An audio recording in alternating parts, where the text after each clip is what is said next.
कर्मों का खेल बड़ा निराला है। इस दुनिया में किसी इंसान के पास धन के भंडार भरे हुए हैं और कोई इंसान दाने दाने के लिए तरस रहा है। किसी इंसान के पास दुनिया की सारी खुशियां हैं और कोई इंसान तिल तिल करके मर रहा है। कोई राजा बन बैठा है तो कोई भिखारी बनकर घूम रहा है। किसी को जिंदगी की हर सफलता मिल जाती है और कोई हर चीज में हार जाता है। बहुत ही अजीब है ये कर्मों का खेल। क्यों ऐसा हो रहा है? देखने में तो ऐसा लगता है कि हर बुरा इंसान खुश है और हर अच्छा इंसान दुखी लगा पड़ा है। जो इंसान सच्चाई से प्रेम करता है उसे धोखा मिलता है, सच्चाई से व्यापार करता है उसे धोखा मिलता है, और जो इंसान बेईमानी करता है, धोखा करता है, वो खुश लगा पड़ा है। ये कैसा हिसाब किताब है कर्मों का? जिस इंसान ने आपके साथ गलत किया, बुरा किया, धोखा दिया, क्या उसे कभी उसके कर्मों का फल मिलेगा या नहीं? जवाब है हाँ। जो इंसान जैसा कर्म करता है उसे आज नहीं तो कल उसके कर्मों का फल भोगना ही पड़ता है। किसी का भी किया गया अच्छा या बुरा कर्म कभी नहीं छुपता। लोग चाहे समझे या न समझे, लेकिन कर्म चेहरे याद रखता है। जो जैसा करता है उसे वो भोगना ही पड़ता है। श्रीमद् भगवत गीता में भी श्री कृष्ण ने कहा, अवश्यमेव भोक्तव्यम कृतम कर्म शुभाशुभम। हर इंसान को अपने कर्म का फल अवश्य ही भोगना पड़ेगा, चाहे वो अच्छा हो, चाहे वो बुरा हो, चाहे वो शुभ हो, चाहे वो अशुभ हो। एक बार एक मित्र ने अपने मित्र को जंगल में ले जाकर उसकी हत्या कर दी। उससे लगा मुझे यहाँ इसकी हत्या करते कोई नहीं देख सकता, लेकिन उसे दूर से किसी एक लड़के ने देख लिया था।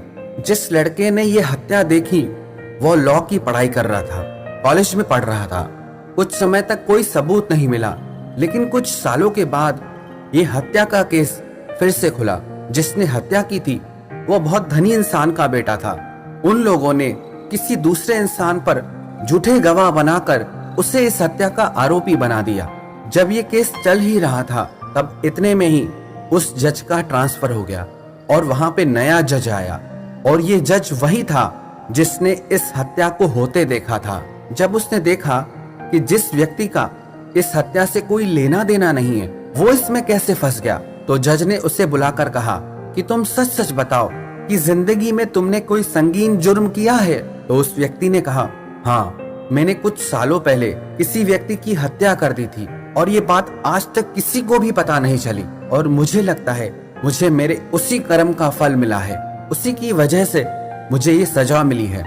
इस व्यक्ति को उस कर्म की सजा मिली जिसके बारे में दुनिया में किसी को पता नहीं था, लेकिन जज ने सोचा जिस व्यक्ति ने वास्तव में हत्या की थी उसे सजा क्यों नहीं मिली? वो कैसे अपने धन और शक्ति के प्रभाव से आजादी से घूम रहा है? ये सोचकर वो जज उस व्यक्ति के घर मिलने के लिए गया। जब वो जज उस व्यक्ति के घर पहुंचा तो उसने देखा कि वो व्यक्ति बिस्तर पर पड़ा है और उसे कैंसर हो गया है। वो तिल तिल करके मर रहा है, हर दिन मर रहा है। वो इतना ज्यादा दर्द में जी रहा है कि अपने मरने की दुआएं मांग रहा है। तब उस जज को कर्मों का सारा खेल समझ में आ गया। ये कर्म चेहरे याद रखता है। हर इंसान को अपने कर्मों का हिसाब चुकाना ही पड़ता है। लेकिन हमें क्या लगता है कि जिसने हमारे साथ गलत किया, बुरा किया, धोखा दिया, उससे अभी सजा मिले, उससे हमें अभी बदला लेना है। लेकिन कर्मों का हिसाब ऐसे नहीं चलता है, आपके हिसाब से नहीं चलता है। हो सकता है जाने अनजाने आपने भी किसी से गलत किया हो जिसका आपको एहसास तक ना हो सकता है आपको भी आपको जाने अनजाने